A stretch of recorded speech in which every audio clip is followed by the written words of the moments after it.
Well, we're still up on top of Mulgolva, and again, the viewers should know who this fine young gentleman is, Rob Woodall. Hi, Rob. Hi again. So this is part 3. Now, we've already covered Rob's early years around the British Hills, and the second part was completion of various hill lists, Rob. But in amongst all of those, the 3 of particular note that you were, I believe, the first person to complete each list. One was Michael Deweys, the Deweys. The 500s. Yeah. The other one was the Clem Yeamans. And the third one was the Thousanders, John Kirk's list.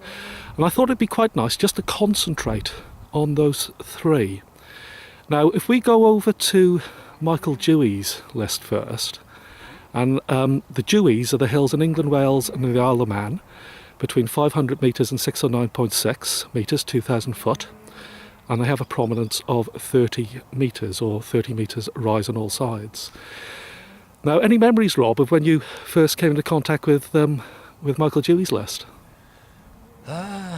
Pretty sure it was sent me as a digital file by a friend, actually. I subsequently bought the book. I'm pretty sure I have it. Constable, was it? Constable 1995, yeah. Mountain Tables, I think. Yeah, it's called. That's right. And there was another little list of kind of nice but not particularly well-defined summits in the back as well, as I recall. So I think I kind of, was ready for something else to do, and because it was England and Wales, reasonably accessible compared with Scotland.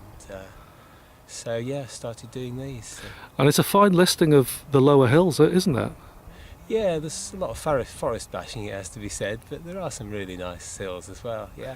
Now, of course, you were the first person to complete that list, and I believe the last hill, was it Arrant Hoare of the Deweys that you went up? That may well be true, actually, yeah. And of course, accompanying you to the summit was Michael, a certain Michael Dewey. Michael Dewey, so that must have been good to polish off his list with him with you. That was really nice, actually, yeah.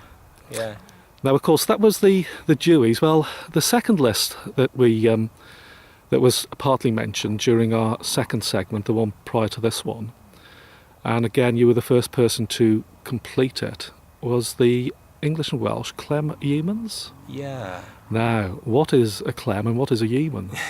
Well, a Clem is Clem Clements is a chap, very keen walker and cyclist, and chronicler of Badgersets, by the way. Lives down in Guildford, and he's just got a real interest in studying maps and listing hills by their elevation and prominence. Now, of course, Clem. Sorry, Rob, go on. Yeah, you talk about Clem, and now I'll come on to the Yeamans. You go ahead. Well, the Yeamans, of course, were originally published in a book to the Scottish Hills, didn't they? And I believe Clem, his hill list compilations, he was inspired by Yeaman's book. Yeah, he translated the concept down south, and yes, it's a prominence-based list. The prominence in this case, the all-round reascent being 100 metres. But there's also a distance thing, i.e. if it's over 100 metres in elevation and has a horizontal isolation of at least 5 kilometres from highest ground, then it counts as a separate summit. But you measure that kind of along the ridge line, not in a direct line, so it's kind of a little bit complicated, really. But any idea of the total number of hills, Rob, in the Clem Yeamans? I think it's something like 1275. So going off memory, there's quite a few of them. A lot of those are qualifying on distance rather than just pure prominence. And of course, that is available as a file on the RHB database. That's right. Yes, rhb.org will give you a list to the files area there. Yeah. Now, I believe Clem, in his hill list compilations, much of it has been put onto card index, isn't it? And then they've now been converted, and you were one of the main instigators behind that to put up on the RHB database. Yeah, I think I typed most of his England and Wales stuff up. Yeah, Yeah, I got other people to do the Irish stuff. But, And how many hills again was it that you typed? 1,000, how many? Good bit of typing there. 275-ish, yeah. Well, again, I don't think... I know there's been a few Dewey completers since you were the first. Yeah, I think we're up to 4 or 5 now, Yeah, are we? I believe Bob Garrett was the second. I know David Purchase has completed. Graham Milling has completed. Yeah. And there's 1 or 2 others either have completed or very, very near to completion. Yeah, it's quite a popular list, isn't it? Yeah. But I think, as far as the English-Welsh Yeamans are concerned, you are still the only person?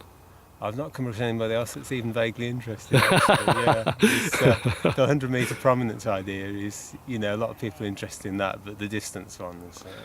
And of course, when you mention 100-metre prominence, to a large extent, the Yeamans have now been superseded with the humps, a listing of Mark Jackson's, which we will come to on a later segment. But just for now, the third... I quibble with the superseded bit, but yeah. Well, yeah, you could, because I'm always of the opinion, Rob, that even subjective hill lists, they all have their own individual merit. So, well, the idea that a hill can only be defined by prominence is subjective anyway, isn't it? You know, it's just a different definition. I happen to like it, a lot of people happen not to like it. Yeah. So the third list that you've been the first completer was John Kirk's listing of the Thousanders. Now, a very, very interesting hill list. I've got quite an affinity with John's listing. And a Thousander, now, the definition of a Thousander relies upon the two main objective elements in hill list compilation, and that is its prominence and its absolute height. And John came up with the very novel thing of combining those two objective elements. And then, for a minimum prominence, he used 10% of the combination. And the Thousander comes into the criteria that the two combined objective elements of prominence and absolute height had to equal 1,000 metres. So therefore, those combinations, and with 10% of that combination, which is 100 metres of minimum prominence, and I believe there's just over 700 Thousanders in Britain and Ireland, and you visited all of them. Yeah. Well, a lot of them are, subsets of Marylands anyway, but there are quite a few that aren't. The ones that are remaining in Scotland, a lot of them are Corbett tops or Graham tops, particularly Corbett tops, really. And some quite big, quite remote hills and really quite impressive. Some of the Irish ones are just nice, obscure ones. When did you first come across the Thousanders, Rob? Good question. I suppose somebody mentioned it on the RHB message board, maybe. Lost in the mist of time a little bit, really. It just struck me as interesting, really. Now, I believe that John Kirk is now working on books, and let's hope that they're published concerning the Thousanders. But unfortunately, it's a list that still isn't in the public domain, whereas Michael Deweys was published in 1995 and the Clem Yeamans are on the RHB database. I think the Thousands are on the... Are they? I don't know, actually. Yeah, well, if they are, good. If they're not. Oh, well, excellent. I'll have to do a little bit more research before I start talking about things. Well, again, those 3 hill listings, we've got 439 hills that you completed for the Deweys. Now, how many was it for the Clem Yeamans? 1,000? 1,275, we keep saying, maybe wrong. Yeah, and then I think it was 703 Thousanders. So 2,500-ish. That's pretty good. Now, there's another list that we discussed in the second segment, and this being the third, and that, of course, was the Marylands. And we'll do another segment concerning the Marylands and the humps a little bit later today. But you're vying for the first person to complete those at the moment, aren't you? Because there's 3 that I've mentioned before, Ken White, Alan Holmes and yourselves. And yourself with 2 left? Yeah, I would question the vying, because I'm pretty sure we'll all be on the same expedition. But we're all the same place in the queue anyway. Well, that's up in St Kilda, 2 sea stacks, so I wish you well with those, Rob. Now, for now, I think this is a nice ending to this third segment. We discussed the 3 listings that Rob's been the first person to finish.